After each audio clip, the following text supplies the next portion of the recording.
Each year, Microsoft Research hosts hundreds of influential speakers from around the world, including leading scientists, renowned experts in technology, book authors, and leading academics, and makes videos of these lectures freely available.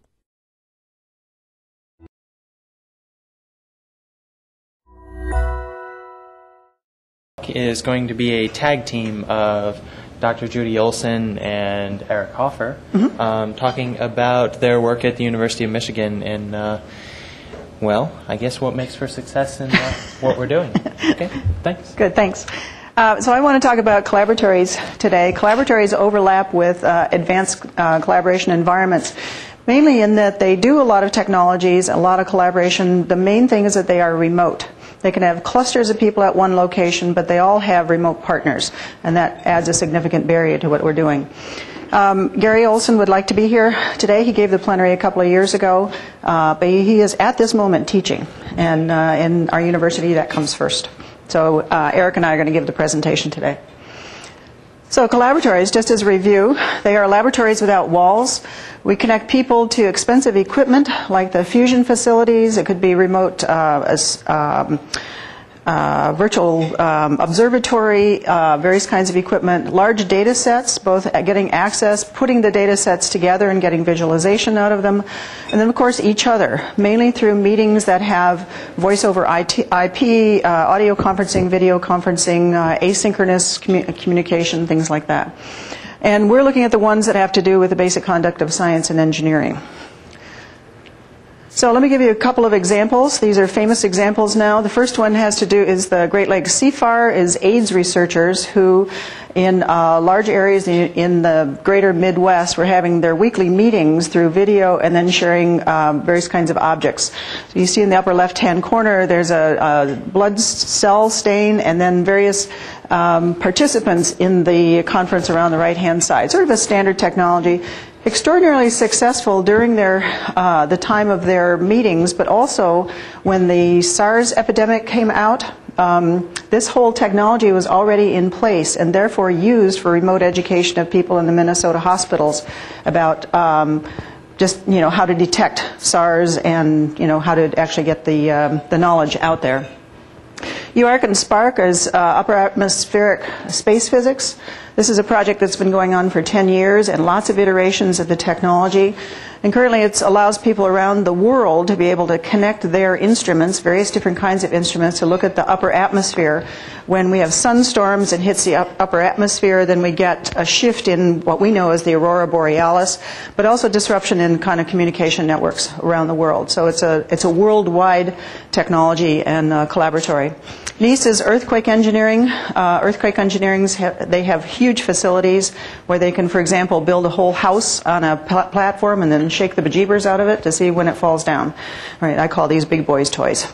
And they are very expensive equipment, and what they're trying to do is connect these pieces of equipment from one facility to the other to be able to do large-scale engineering assessments. So let me tell you just briefly about the Science of Collaboratories project. This is an NSF-sponsored project to actually do a meta-analysis of the collaborations that are out there. So the whole idea is that all of these collaboratories are very expensive. Just the facilities and then the add-on to do the long-distance coordination. The question is, so what makes for success? Are there occasions when some of these fail? And the answer is yes. And so by looking at a large number of collaboratories, can we as social scientists tell what are the factors that make these successful and what kinds of things will make them not? Today I'm going to talk mainly about developing the general principles and design methods. We have come to a point where we have a theory now about what makes for success, enumerating the large number of factors that, as Eric will talk about, can be used in a practical sense to both look ahead to a new collaboration or assess how a collaboration is going right now. We also have a collaboratory knowledge base, which is open to the public. This is the main face of it. It has all of our workshops on it, all of our presentations, but even more important is we have a list of the 200 collaboratories that we have identified so far and some common information about many of them. This is an ongoing project with lots of people contributing to it, but we get a basic set of information, sort of a little bit like a baseball card. All right, what are the major statistics about this? The size, the funding, the location of people, what kinds of things are they trying to achieve, and then any other notes we have about how they're managed and what some of the barriers or successes have been in these. So it's a list that looks like this. You can go in there and look at various collaboratories. The ones with the blue underline are ones that we've got that basic information on now, but we'd also like to hear from you if you know of other collaboratories. I've collected a couple of them here so that we can include them in the database as well. We like to see things like average sizes of these, what kinds of funding do they have, the successes, the history of one developing into another, how people were inspired by certain kinds of collaboratories early and how it all grew from there. And that's what's in the database now. We've also done some in-depth analysis covering a lot of different topics. So we've got space physics, we've got AIDS research, we've got electron microscopes in the next two, there's earthquake engineering, there's medical diagnosis, there's infrastructure, there's cell signaling, and there's biomedical informatics research network. So a wide set of topics that we've looked at in depth, really trying to understand sort of the history and the details of both their management and evolution. This is a long URL, but memorable in that it is Science of Collaboratories, which is our project.org. And you can get access to the stuff I just showed you. But today, I want to talk about the theory we've developed. It's called TORC, Theory of Remote Collaboration. And it's, enumerating the factors that we think are important in leading to success. It's based both on the SOC cases, and of course there's a lot of literature in social psychology and anthropology and the studies of science, etc., that we're basing this on. But what I'd like to do to engage all of you in this is how many of you have been part of a project that had people at other locations? All right, as we go, everybody, of course. All right, as we go through this, I want you to assess your own project about whether you succeeded in this particular aspect and what kinds of remedies we could help if there are some things that were deficient in it. So, because that's the practical piece of what we're trying to do, is help you assess as you go whether there might be some troubles ahead. All right, but before I do that, we have to talk about what is success. There's no single measure of success. I think a lot of collaboratories were built because they wanted to advance science. When we wanted to get bigger advances sooner, and that's the major goal. Of course, that's a little hard to measure. That'll happen, 10, 15, 20 years from now when we get all of this collaboration happening, we hope. But are there other things that we think are successful coming out of these projects? And the answer is yes, and they have a sooner timeline on them. So a number of these collaboratories will really affect people's career. So, for example, the space physicists used to have to go to Greenland or their instruments way up in the Arctic Circle to be able to get their data, bring it home, take about a year to munch the data, and then present their conclusions at a conference. And it was a young boys club is the way I'll put it, because to go spend two weeks in the Arctic in a Quonset hut where you're looking at the sky all night and there is no day, it takes a certain kind of spirit. All right, it's kind of an extreme science.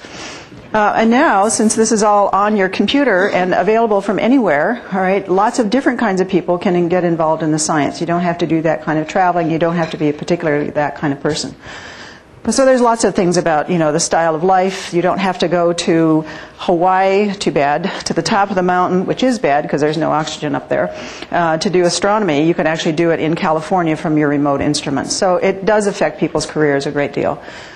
We hope advanced science education. So some of the collaboratories also have an educational wing to them. So, for example, elementary school kids could use an electron microscope remotely to actually look at the embryos of chickens or various kinds of bugs. So bug and chick scope were influencing children about how cool it was to be able to see various kinds of things and get them into science as well. There's inspiration to others, public perception, which then leads to greater funding because people talk to their senators. There's a lot of ways to be successful, and we recognize that it's complex, and we're going to include all of those in our measures in the future. But today what I want to look at are what are the factors that actually make for success. So here's where we go through the list now, and I want you in your head to figure out whether there's things in your collaboration that you could actually improve or whether you're okay on these kinds of things. So the major categories are the nature of the work, common ground, collaboration readiness, some management issues, and then technology readiness. Since this is a mainly technical group, I'm going to go in the reverse order. We'll hit the technical ones first.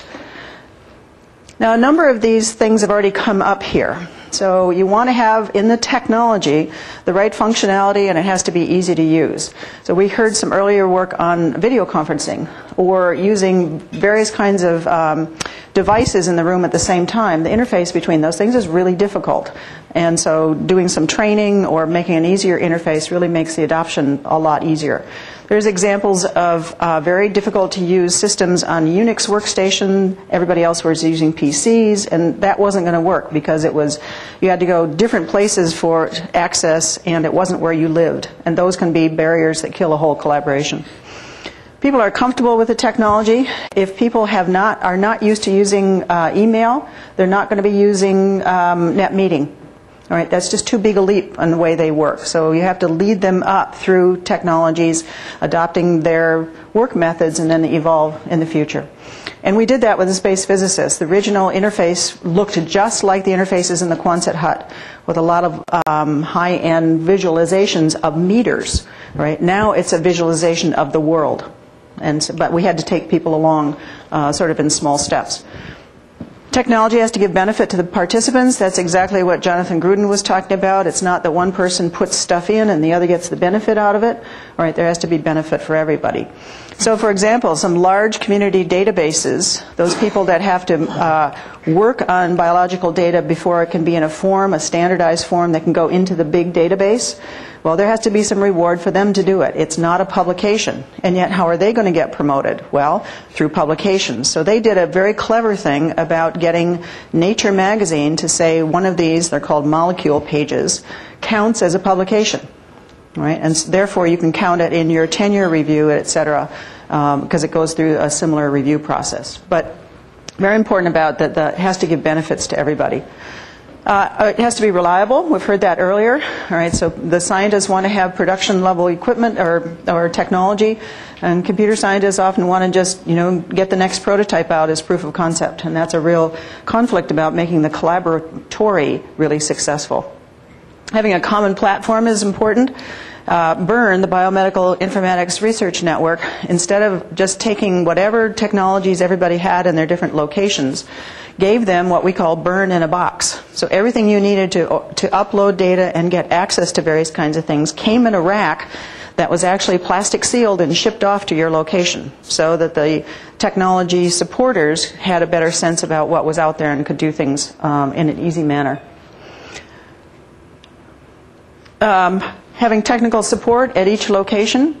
You don't want to do technical support remotely. It can be done, but sometimes it turns out that what's missing is power connected to the wall, and you actually have to be there to see that. So it's difficult. And also having a technical coordinator, the person who you go to when all of the technologies, new decisions have to be made about the technology. So having somebody sitting in that role. All right, if the collaboratory has a lot to do with data sharing, you have to get standards. De facto standards, so all the data can actually be federated, so it can be used by other people. Again, BIRN has an interesting solution to this. There are not data standards, but there are translation mechanisms so that if I ask for something, this translator knows where that resides and what it's called, like data dictionaries everywhere, and brings what I need and translates it back to me in a form I can use. So these are federated databases as opposed to a centralized standard format. But that's an interesting thing happening. And instrument sharing, so these very expensive instruments that are going to be controlled remotely. I mean, an interesting issue in the high energy physicists, that those people in the United States that control the instrument have PhDs.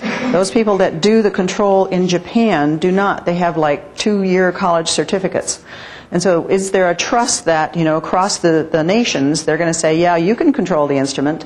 So there's issues about, who's certified to do what when you're trying to blend these technologies. All right. One of the concepts that I think has already come up here is the partitionableness. That's not a word.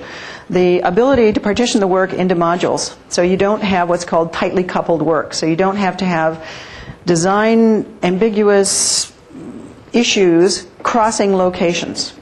Now, when you have to do design or you have to do sort of project ambiguous work like at the beginning or when problems arise, that's often when people get face-to-face. And that's what has to happen. You need the rich back and forth to be able to do that. But sometimes people organize projects so that they will do some tightly coupled work in several locations, expecting them to do the communication back and forth as much as they can, and those fail. So that's a red flag. But you can reorganize the work so the tightly coupled work is either done face-to-face by traveling or partitioned in appropriate ways. All right, common ground. There are a number of collaboratories whose goal is actually to connect people in different fields together. So Bern has a collaboratory which involves people who are doing molecular level work and all the way up to people doing sort of the morphometry of the brain. And it, lo and behold, they talk about their science differently. They have different vocabulary for a particular place in the brain.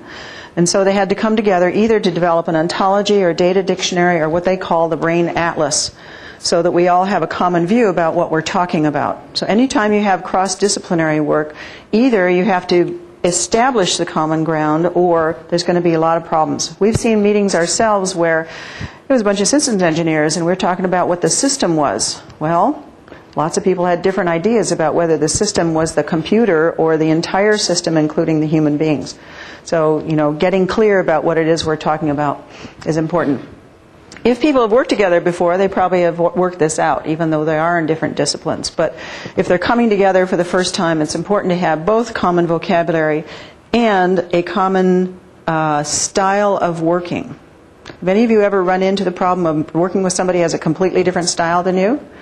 Either that the Nazis top down everything's, or the loosey-gooseys, that, we'll all work it out eventually. All right. If you have both kinds of people working together, there's lots of friction. All right, if you don't have common ground, there is some technology that can help you, though. We've done several experimental studies of people who don't have much common ground. They are people who are from different countries, all speaking English. Right? They are different native language, and the only language they have in common is English. And it turns out for Native Americans who have, grown up with English, you don't need video. Right? You can tell enough by changes in vocabulary and tone and things like that to know what the other people are talking about. But those who don't have common ground, like non-native speakers of English communicating with each other, video matters a lot. They can decode what's happening with your mouth to understand the words better, and the speaker can watch the receiver and to see whether the message has been received yet, because people go, or the picture down here, the woman on the left is not getting it yet. All right, and you can tell that and just have your speech continue until you do get that sense of being connected. All right, collaboration readiness is another important factor here, and that has to do with the motivation to collaborate. If you look down here, a number of collaboratories are actually generated because the funder says these people have to work together. All right, that is not a good motivator, because the people, once they get the money, will do their own individual work and not, develop or they have the pressure to do just their own work. It's the only way to get the money. Or sometimes we have R1 universities who are told in their grant application that they have to include some disadvantaged universities or from underserved populations. Well, there's an asymmetry in value then in including that, and that's a red flag. So that the underserved are getting access, but there's not enough motivation for the high-end researchers to do that giving. Right? And that'll play out in time about being disenfranchised. All right, there's also aspects of trust, whether you think the other partners will be reliable, produce high-quality work, and have their best interests at heart. Suppose you don't trust somebody else, and they're going to represent you when they decide how much time you're going to get on one of these high-end machines. And there's a big, stress, too many people wanting it, and your interests are going to go down. So you don't trust them. And if you have that in trust, then it's going to be a much smoother collaboration. Goals aligned is an important one that happens a lot with people in computer science and people in domain science. And that I said this earlier, the computer scientists wanted to build, extremely new prototype systems, and yet the domain scientists need hardened software. And those misalign, and you get, in some cases, the software won't work reliably enough to get the science done. There are a number of management issues. In the interest of time, I'm not going to go through these in detail, but they have to do with, and often this is the case, that funders won't fund this part, has to do with project management. Do they know how to do project management and keep people on track and have incentive systems and things like that? So this is in the paper and is easy to read on that section. So there are a lot of promises here, but the success is actually driven by a mix of social and technical factors, and that's what I wanted to say here, is that technical readiness, but also the collaboration readiness and common ground are critical to the success. So Eric's going to take over now and talk about some of the implications for design of systems. Okay, probably need the microphone. Probably do.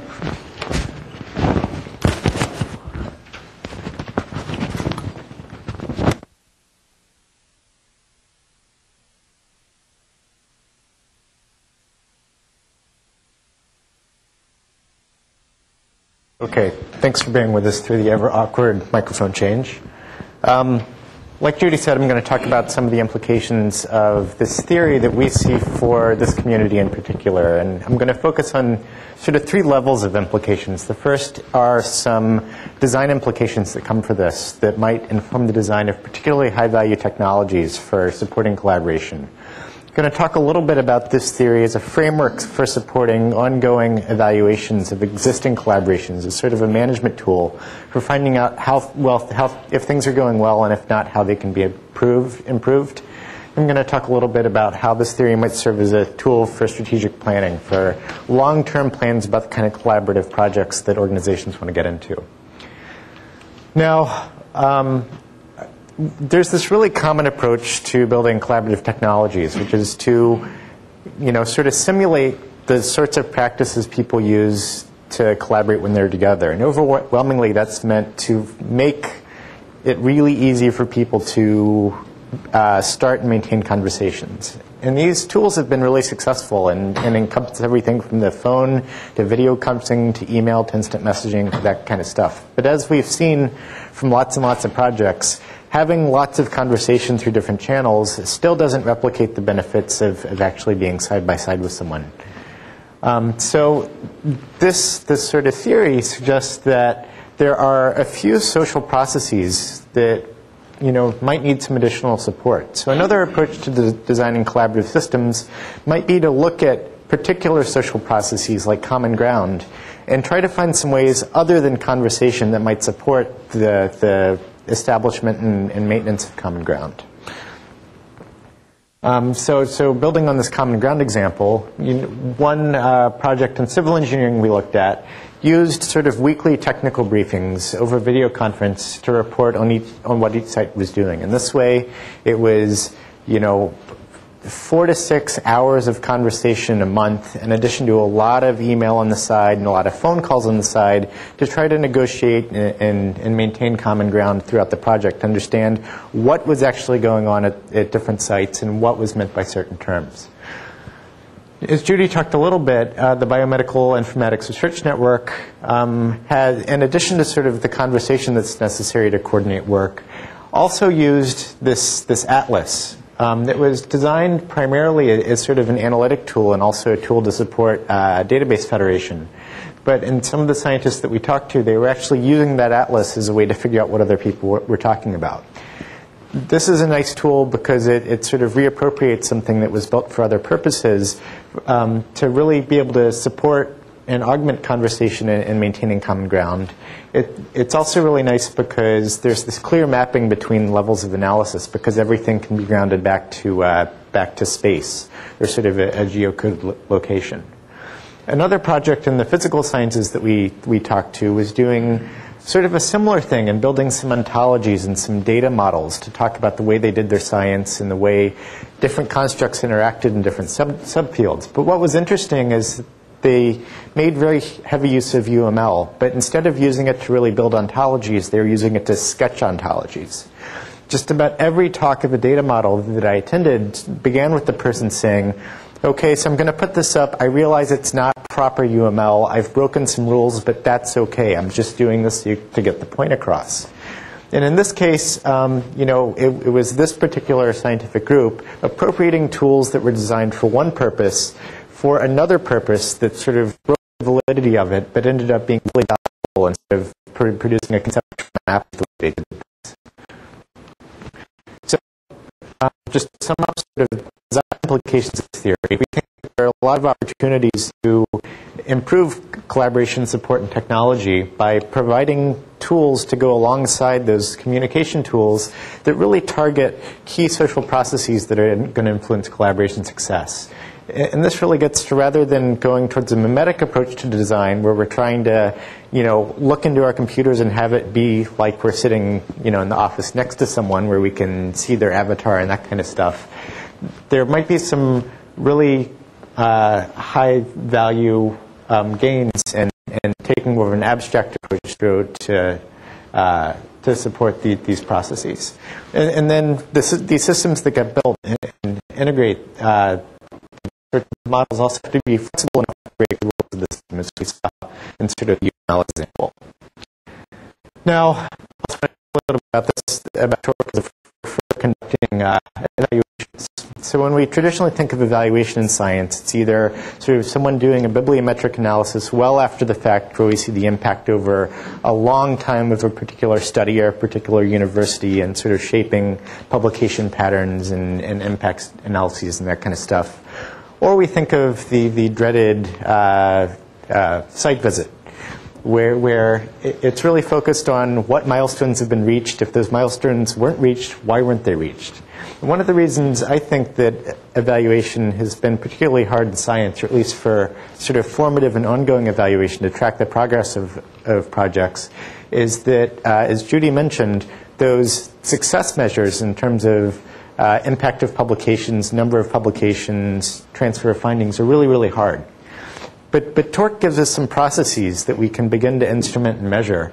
And so in that way, we can use sort of performance on those processes, like maintaining common ground or being collaboration ready and staying collaboration ready, as tools for formative or ongoing evaluations. And so this is really a different approach to evaluation, where we've got something like Torque as a checklist, and we can see how those processes are doing instead of, what publications they're going to lead to 3 years from now. Finally, I want to talk a little bit about this as a tool for strategic planning. We believe that in really codifying some of the antecedent processes to collaboration success, it provides an opportunity for organizations to help decide what projects to participate in. And again, going back to the common ground example, knowing that this is a problem and through some initial meetings or through some understanding of past experiences with different fields, we think it's possible for organizations to make some guesses about how hard it's going to be to set up and establish a successful collaboration with another organization. So that's sort of the decision point tool. We also think that this theory points to several key areas where organizations can begin to develop sort of core competencies in being collaborative. And a lot of this means structuring internal processes that support cross-institutional work. So again, we'll go back to the common ground example because we've talked about that a lot. Instead of just having a language that's used internally, actually doing some work to document terms that are used, to build ontologies, however formal or informal, to relate terms that are used and to document practices. So the work that's done can be made transparently easily to new collaborators. So in summary, we've provided an additional little bit of an overview of the project. This theory of remote collaboration, we've talked about the variety of measures of success and how some of them are much harder than others to measure. We've looked at some key features or antecedents to success, and we've run through some of the implications. So at this point, I guess we'll tag team for questions as well. Go ahead and open it up.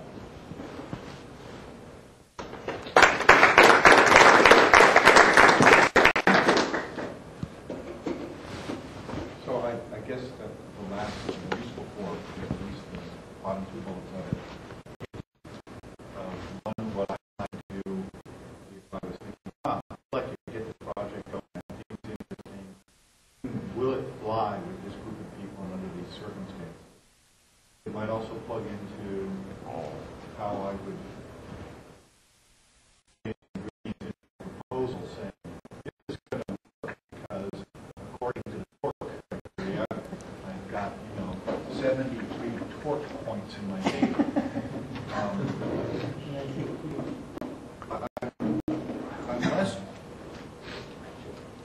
Because what it looked like was a list of things to sort of be aware of. You've identified issues, but then on the evaluation side, while you're going or at the end, did I succeed? It's less clear to me how I look at those criteria and sort of turn them into metric, where I can say, yeah, I mean, because I can imagine a giant form, sort of in a sort of psychological profiling mode, but the whole list of things that you had there, some of them would be either relevant or not relevant, or it may be good to hit any one of a few points, and that would be sufficient to put you over and get you 5 total points in this category. So you're hitting exactly where we are in this process now, because we do have the list, and we're in the process of developing what we call the torque wizard, right, that asks you these questions, and then if you answer it wrong, then you have a remedy. A Torquemeister, right? That's a good tool. Mr. Torquemeister. If you answer it wrong, there's a remedy, like an exercise to go through or something like that. Or there may be an instrument that helps you assess, for example, trust. And there are some good instruments for that. Or collaboration readiness, about aligning what your motivations are. So we're in the process of building something like that I think will be helpful. I think the other point you raised, though, is some of these are sort of incremental. The more common ground you have, the better. Right? Some of these are killers. Like, the only reason we're getting together is because there's money. Right? So, there may be red flags and saying, don't go ahead with this, or, as you say, I got 45, torque points. So, another aspect of this that I noticed while we were listening to the patient, and I don't know how to actually think about it, is that on the side of the process where it's strategizing and deciding whether or not you're going to go, something like the trust issue, you could go, here's a group of people, do we have established a set of trusts that are going to support a collaboration of the sort of intensity? We already do that all the time because we sort of pick people like and know already, and implicit in those choices are evaluations of whether we trust them or not. But that particular issue doesn't. I don't know how to turn it over to the evaluation side. And, I wouldn't write to NSF, and we trusted them too. So therefore, we're a success. I mean, it folds into are you going to have potential for success, but it's not one of those kinds of criteria that will be something that you say we're successful because of this. Right. Well, we know that influences success. And so one of the fundamental problems we see over and over and over in collaborations is when they're going bad, there are very strong problems of attribution. That if you didn't make a milestone mark, it's because you're a jerk. And so where this becomes useful as a midterm evaluation criteria is when things are maybe not going well, or if things are slipping, or if things are tight. Yeah, it's an analysis tool, and we can focus that evaluation or that analysis of where things are going wrong into these processes that we know to be problematic. But there also may be, if you're not sure there's good enough trust, for example, about reliable work coming from the other people, then you want to put some procedures in place, like some contracting. Or we're going to do a review after a year about, if it hasn't been high enough quality, then we'll find another source. So you can put, contractual things in place if that's not already established. Or you do some things to actually say how trustworthy are they. So do some trials or pilots. That's why I do pilots often. But that's a good point.